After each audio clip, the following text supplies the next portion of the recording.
Good morning to all of you, hope you are fit and fine. आज हम class 9th का स्पर्श book का पहला चैप्टर दुख का अधिकार पढ़ेंगे। हमारे सबसे पहले मैं आप लोगों को बताना चाहूंगा, हमारे पास 9th में दो बुक्स रहेंगी, एक है हिंदी स्पर्श और दूसरी रहेगी हिंदी संचिन बुक। तो स्पर्श बुक सबसे पहले हम स्टार्ट करेंगे। स्पर्श बुक में पहला चैप्टर जो है वो है हमारा दुख का अधिकार। सबसे पहले मैं आप लोगों को बताना चाहूंगा कि आप लोगों ने क्या करना है, अपनी बुक जब तक मैं पढ़ाऊंगा 5 मिनट 7 मिनट जितना भी मैं पढ़ाऊंगा, आपने अपनी बुक अपने पास रखनी है। अगर आपके पास बुक्स अभी नहीं है तो आप लोगों ने सिंपल एक नोटबुक और पेन जो है अपने साथ में रखना है। जो भी पॉइंट्स मैंने लिखवाए हैं बाद में भी आप लोग नोट इसको कर लेना, और जो मैं कहानी आप लोगों को बताऊंगा अगर उसमें आप लोग जो है उसको नोट करते जाएंगे तो अच्छा रहेगा। तो कहानी हम स्टार्ट करेंगे, दुख का अधिकार कहानी का नाम है। राइटर का नाम है जसपाल। सबसे पहले हम जसपाल जी के बारे में पढ़ेंगे थोड़ा बहुत। लेखक परिचय, जन्म इनका 1903 ईस्वी में हुआ था। जन्म स्थान था इनका फिरोजपुर छावनी। इनके पिताजी का नाम था हीरालाल और माताजी का नाम था प्रेम देवी। इनकी प्रमुख रचनाएं जो है उत्तराधिकारी कहानी संग्रह है, तेरी मेरी, उसकी बात, उपन्यास। उपन्यास का मतलब होता है नॉवल। तो सबसे पहले हम जो है वो कहानी स्टार्ट करेंगे, कहानी के बारे में पढ़ेंगे। तो लेखक ने हमें इस कहानी में सबसे पहले जो है वो पोशाक का महत्व बताया है। मैंने जो पॉइंट्स हैं मेन इस पाठ में निकलकर जो सामने आए हैं, ठीक है, उनको यहाँ पे लिख दिया है। अगर आप लोगों इसको प्रॉपरली इन 5 पॉइंट्स को भी याद कर लेते तो इजीली कहानी आपके दिमाग में पूरी तरह से जो है वो बैठ जाएगी। तो इस कहानी का नाम है दुख का अधिकार। तो दुख का अधिकार जो कहानी है, इस जो टाइटल है ये आप लोगों को एंड में जाके समझ में आएगा। जब कहानी पूरी तरह से कंप्लीट हो जाएगी तब जाकर जो है वो आपके दिमाग में ये बैठ जाएगा कि दुख का अधिकार। तो पहले नहीं बताऊंगा मैं आप लोगों को, ठीक है। अगर मैंने पहले ही बता दिया तो आप लोगों को ना तो समझ में आएगा भी। तो कहानी आप लोगों ने दुख का अधिकार, दुख का भाई एक अधिकार होता है, ठीक है। तो उसी को मद्देनजर जो है जो कहानी हम लोग यहाँ पे पढ़ेंगे। तो सबसे पहले जसपाल जी ने पोशाक का महत्व बताया है। पोशाक हमारी ड्रेस, ये सभी को पता है कि जो पोशाक की जो इम्पोर्टेंस है लाइफ में बड़ी अहमियत जो है जो रखती है। इसमें क्या होता है, पोशाक के महत्व में लेखक ने क्या बताया है कि हम पोशाक से ही जजमेंट करते हैं किसी इंसान की कि ये इंसान अगर उसने पैंट कोट विद टाई जो है वो लगाई हुई है तो हम जो है उसको कैसा इंसान है, वो बुरा है अच्छा है, हम उसकी पोशाक से ही जज कर लेते हैं। तो यही राइटर के साथ, लेखक जसपाल के साथ भी होता है। एक बाजार में एक बुढ़िया जो है वो बैठी हुई है, खरबूजे बेच रही है। जहां से कहानी स्टार्ट होती है, एक गरीब बुढ़िया बाजार में बैठकर खरबूजे जो है वो बेच रही है। लेकिन साथ में खरबूजे उसने रखे हुए हैं, लेकिन वो बहुत ज्यादा रो रही है, बहुत ज्यादा वो रो रही है। बाजार के लोग उसको देख रहे हैं, तरह तरह के ताने दे रहे हैं उसको, कुछ ना कुछ जो है वो बोलते जा रहे हैं कि इस बुढ़िया को शर्म नहीं आती, ये खरबूजे बेचने चल पड़ी है, आज कल इसके बेटे की मौत हुई है, मृत्यु हुई है।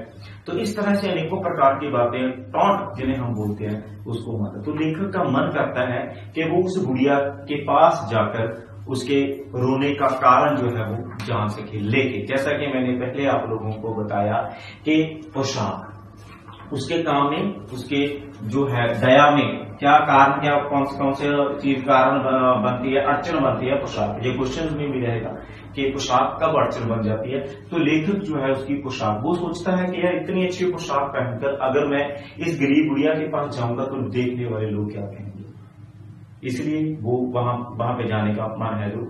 तो वो बुढ़िया रो क्यों रही है, आगे कहानी जो है वो स्टार्ट चलती है, कहानी कंटिन्यू करेंगे। तो वो खरबूजे बेचने वाली जो बुढ़िया है तो वो रो रही है। बाद में पता चलता है कि उस बुढ़िया का एक बेटा था जिसका नाम था भगवान। गरीब बुढ़िया के बेटे का नाम था भगवान। तो गरीब बुढ़िया जो थी वो अपने बेटे के साथ, अपनी बहू और पोता पोती के साथ घर में अच्छे से जीवन व्यतीत कर रही थी। जो भगवाना था उसका इकलौता बेटा था, जो उनके पास 15 बीघे जमीन जो थी वो उसमें खेती किया करते थे, और खेती करके जो भी तरकारी सब्जियां वगैरह जो भी वहां पे पैदा होती थी उसको बाजार में जाकर जो थे वो बेचता था, और जो भी उसमें से इनकम होती थी वो उसका रोटी वगैरह जो खाना पानी अपना लेते थे। इस तरह उनका जीवन जो था वो अच्छे से चल रहा था। तो एक दिन क्या होता है कि भगवाना के जीवन में एक अनर्थ होता है, गुड़िया के जीवन में। तो भगवाना की वहां पे मृत्यु हो जाती है। इस थर्ड पॉइंट मैंने लिखा है भगवाना की मृत्यु।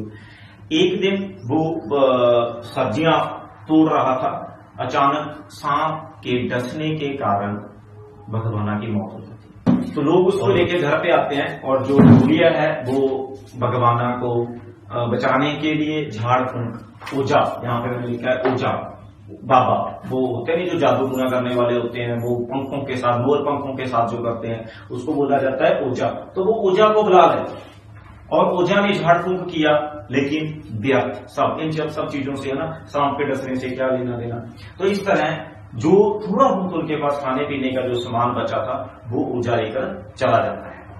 अब घर पे कुछ नहीं रहता, भगवाना की मौत हो जाती है। घर पे पोता पोती छोटे बच्चे हैं, वो भूख से व्याकुल हो जाते हैं, भूख से मर रहे होते हैं। जो भगवाना की पत्नी जो है वो बीमार हो जाती है बहुत ज्यादा, उसकी दवाई के लिए पोता पोती की जो है वो भूख मिटाने के लिए गुड़िया को मजबूरी में बाजार में जाकर खरबूजे बेचना जो है वो जाना पड़ता है। यहाँ पे आके जो स्टोरी है, जहाँ पे हम स्टार्ट की थी वहां पे आके खड़ी हो जाती है। वो गुड़िया खरबूजे बेच रही थी, रो रही थी।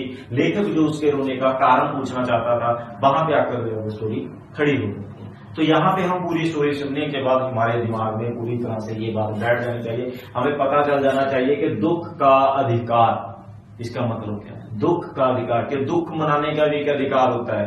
वो बेचारी गरीब गुड़िया जिसका बेटा कल मरा है, आज खरबूजे बेचने चल पड़ी है, उसकी भी कोई मजबूरी रही, उसकी भी कोई मजबूरी थी। वरना दुख का जो है, दुख किसे नहीं होता। अपने जवान बेटे की मौत, जिसकी जवान बेटे की मौत हो जाती है, वो दूसरे दिन खरबूजे बेचने क्यों जाएगा? उसकी कोई मजबूरी रही थी। इसलिए लेखक ये बताना चाहता है कि दुख का भी एक अधिकार होता है, दुख मनाने का भी एक अधिकार होता है, जो उस गरीब गुड़िया के पास नहीं था। तभी लेखक को अपनी एक अमीर, अपने पड़ोस में एक अमीर महिला की याद आती है, जिसके बेटे की भी मौत हुई थी, लेकिन अमीर औरत की पुत्र वियोग में हाल, ठीक है। और वो 2.5 मास तक, मतलब लगभग 2-3 महीने तक पलंग से नहीं उठ पाई थी। 2-3 डॉक्टर उसके पास बैठे रहते थे, आस पड़ोस के लोग उसके पास जाते थे। वो मतलब के मूर्छा, एक बुक पे आपके शब्द लिखा होगा कि उस औरत को मूर्छा आती रहती, मतलब वो बेहोश होती रहती थी। मूर्छा मतलब बेहोश हो जाना, थोड़े थोड़े टाइम बाद होती वो बेहोश होती रहती थी। तो लेखक इन दोनों औरतों का आपस में कंपैरिजन करता है, एक गरीब औरत, एक अमीर औरत। तो ये देखा ऊंच नीच और अंधविश्वास को बेनकाब करना। ऊंच नीच, जो एक गरीब महिला थी उसके पास दुख मनाने का अधिकार नहीं है, लेकिन एक अमीर महिला जो है वो अपने घर पे बैठी हुई है, 2-3 महीने घर से नहीं निकलती, ठीक है, तो उसके पास दुख मनाने का अधिकार है, लेकिन गरीब लोगों के पास तो वो भी नहीं है। दूसरी बात इस चैप्टर में जो निकलकर सामने आई है वो है अंधविश्वास को बेनकाब करना। जो अमीर, जो ओझा था, ओझा को बुलाकर लेकर आती है वो औरत, बुढ़िया औरत, लेकिन ओझा का वहां पे क्या काम होता? अगर शायद वो अगर डॉक्टरी सहायता लेती तो शायद जो है वो भगवाना बच पाता, लेकिन वो अंधविश्वास में पड़कर ओझा को बुला लाती है, जिसके कारण भगवाना जो है वो नहीं बच पाता।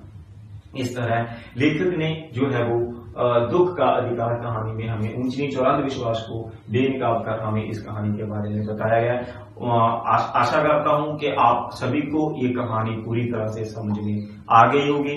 फिर भी अगर आप लोगों को कुछ पूछना हो तो जिस व्हाट्सएप ग्रुप पे ये वीडियो जाएगी वहां से आप मेरा कॉन्टैक्ट नंबर ले सकते हो, और मुझे डायरेक्ट जो है वो आप कॉल करके इस चैप्टर के बारे में जो भी आप लोगों ने पूछना है आप पूछ सकते हो, ठीक है। Okay students, see you next video, stay home, stay safe, take care, bye.